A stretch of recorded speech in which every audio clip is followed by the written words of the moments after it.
Imaginez un instant, un vieil homme, au seuil de la mort, qui fait venir ses enfants à son chevet. Hmm. Il leur dit « J'ai la combinaison du coffre-fort qui contient le secret du bonheur éternel, et je vais vous la donner maintenant. » D'accord. Ils se penchent, ils retiennent leur souffle, et au moment précis où il ouvre la bouche pour parler, sa mémoire s'efface. Un blanc total. Un blanc total. Un silence assourdissant. C'est l'image saisissante que nos sources nous donnent pour une scène biblique fondatrice. Le patriarche Yaakov. Exactement, Yaakov qui rassemble ses fils pour leur révéler le Ketz, la fin des temps, le grand dénouement.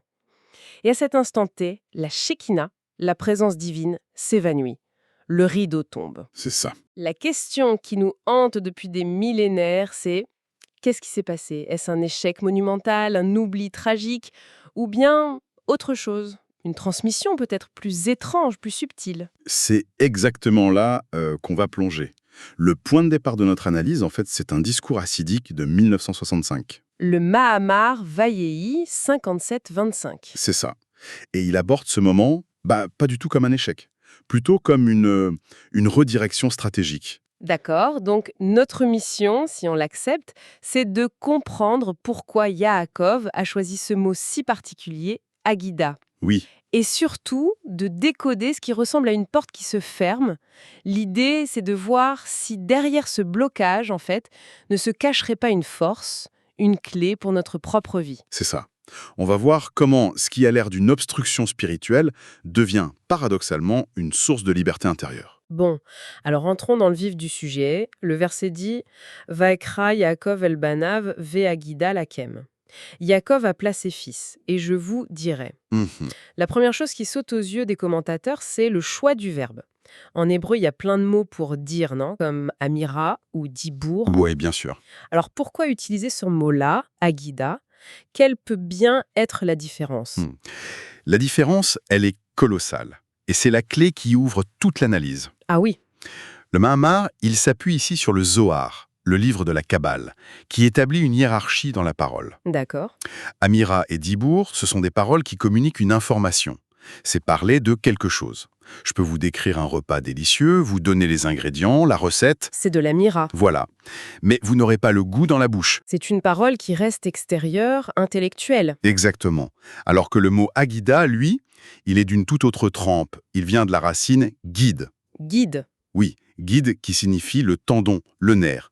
Le tendon, c'est quoi? C'est ce qui connecte l'os au muscle, C'est ce qui transmet la volonté de l'esprit.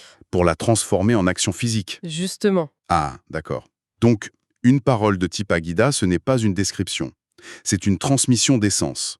Le Zohar appelle ça des milines de Rochmata, des paroles de sagesse. Qui ne décrivent pas seulement la réalité. Non, elles cherchent à l'infuser, à la créer. Donc si je comprends bien, Yaakov, il ne voulait pas leur faire une conférence sur la fin des temps. Non, pas du tout. Il ne voulait pas leur donner une feuille de route, il voulait... Les y téléporter, C'est ça? de réinjecter cette réalité dans les veines pour qu'elle devienne une expérience vécue, une eius, une vitalité. C'est fou. C'est l'intention parfaite, il ne voulait pas leur donner la recette, il voulait leur faire goûter le plat. C'était une tentative de court-circuiter l'histoire, en fait. Alors attendez. Si le choix du mot n'est pas juste une question de style, mais de fonction, ça va encore plus loin. Comment ça? Vous êtes en train de dire que le mot lui-même est le mécanisme, pas seulement sa description? C'est précisément là que l'analyse devient vertigineuse. Le rabbi décortique le mot Agida, l'orthographe hébraïque, Agida, non pas comme un mot, mais comme un code. Une formule. Exactement. Concentrons-nous sur son cœur, les lettres Gimel, Yud et Dalet. Le Gimel, Gemel, c'est la première lettre du mot Gomel. Le bienfaiteur, celui qui donne. Le bienfaiteur, celui qui dispense la bonté, le chesed divin. C'est la source. D'accord, le donateur. En face, on a le Dalet. Dalet, c'est la première lettre de Dal, le pauvre.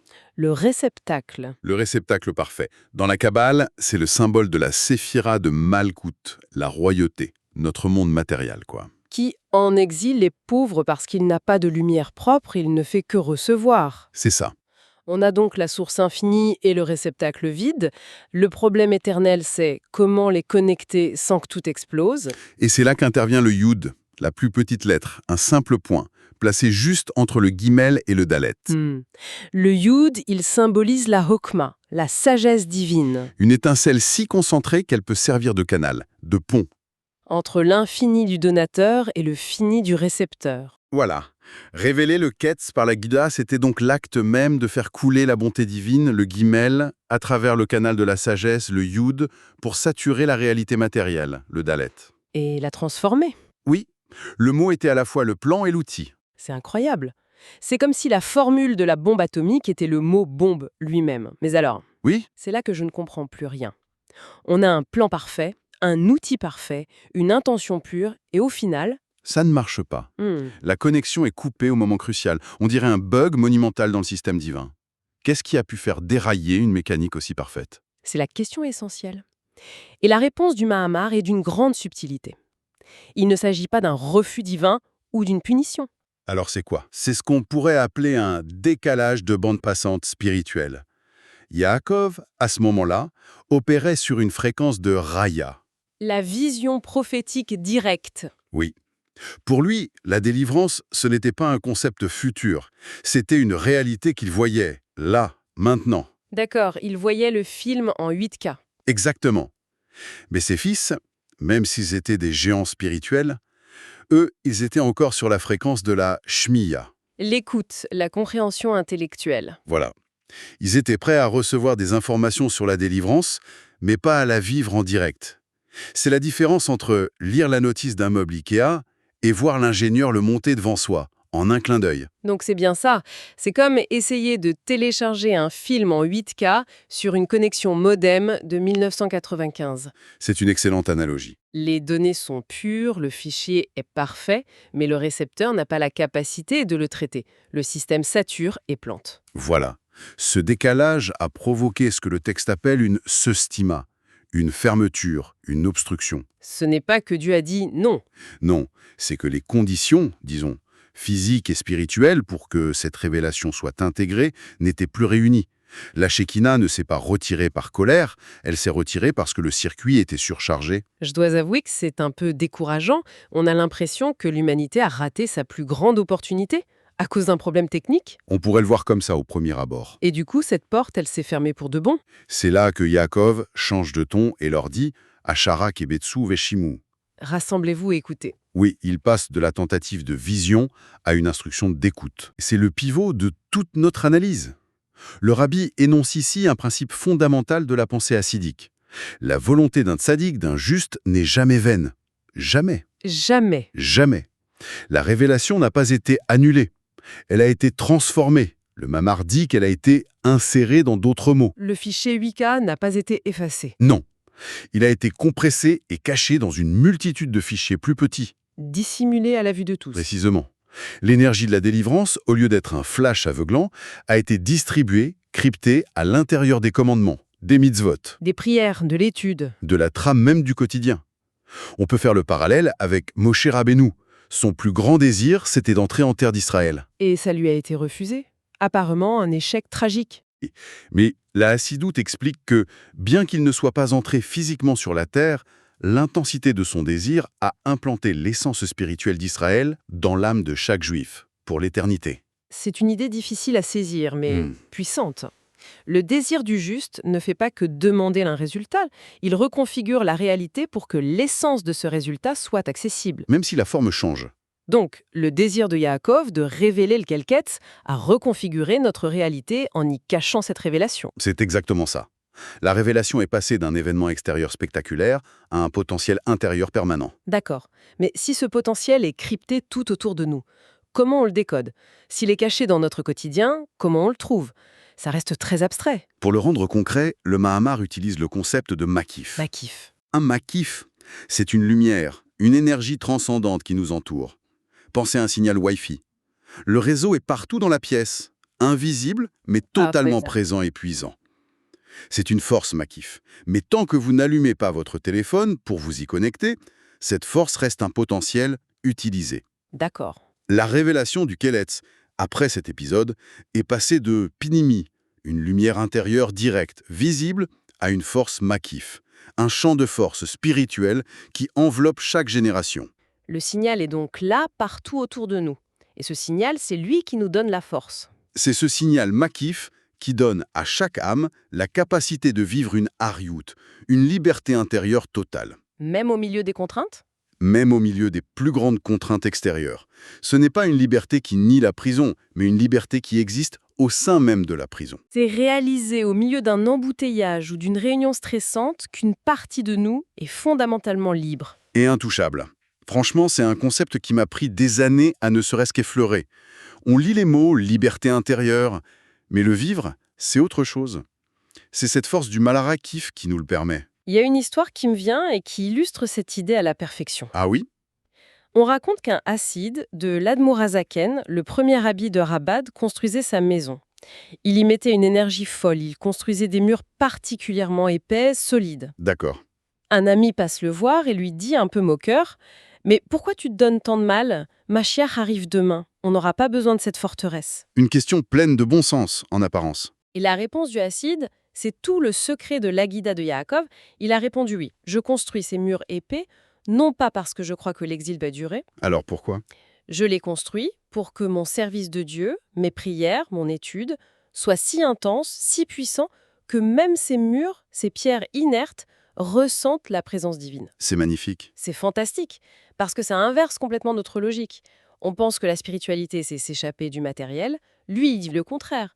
La plus haute spiritualité, c'est d'imprégner le matériel le plus brut. Exactement. Et ça nous ramène directement à Yaakov. Il n'a pas dit « oubliez le monde, attendez la fin ». Il a, en quelque sorte, caché la fin dans les briques de notre quotidien. Le travail de ce Hassid n'est pas une distraction en attendant le Messie. C'est l'acte même qui le fait venir. Le message principal est donc de cesser d'attendre passivement la Géoula, la délivrance.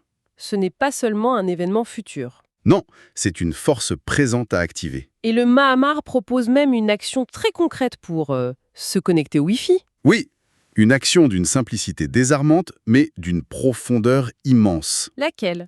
Prendre 5 minutes dans la semaine au milieu de la routine, du travail, des courses, et les consacrer à étudier un texte qui parle du Mashiach et de la Géoula. Et le mécanisme derrière ça? Le mécanisme est fascinant. Cet acte d'étude, qui relève de la shmitia, de l'écoute, de l'intellect, est précisément l'action qui connecte notre appareil personnel au grand réseau Makif laissé par Yaakov. Mais comment est-ce que ça marche concrètement?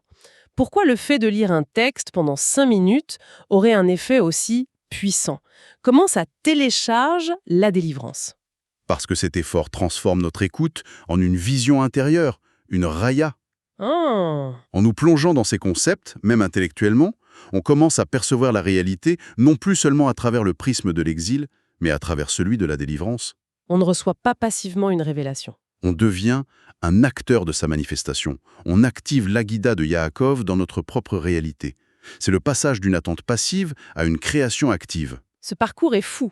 On part d'un mot mystérieux, Aguida, on traverse ce qui ressemble à un drame cosmique, un échec, une porte claquée au nez de l'humanité. Mhm. Et on découvre finalement une stratégie divine d'une subtilité inouïe qui a dissimulé la plus grande des révélations, non pas dans un ciel lointain, mais dans nos actions les plus simples. Dans notre capacité à transformer notre propre regard sur le monde. La phrase à retenir, c'est vraiment ça. Le Kes n'a pas été annulé, il a été intériorisé. Il n'est pas devant nous, il est en nous et autour de nous. Et cela nous laisse avec une réflexion, je crois. L'analyse nous a montré ce basculement d'une révélation qu'on attendait par la vision, comme un spectacle, à une force qu'on intègre par l'écoute, Par l'effort. par l'effort. Dans notre propre vie, dans notre quête de sens, de liberté, quelle est la différence entre chercher à avoir une réponse toute faite, une solution miracle, et s'engager dans le processus de l'écouter à travers les détails du quotidien? La véritable liberté se trouve-t-elle dans la révélation finale qui nous est donnée ou dans la capacité que nous développons jour après jour à l'apercevoir là où elle est déjà cachée?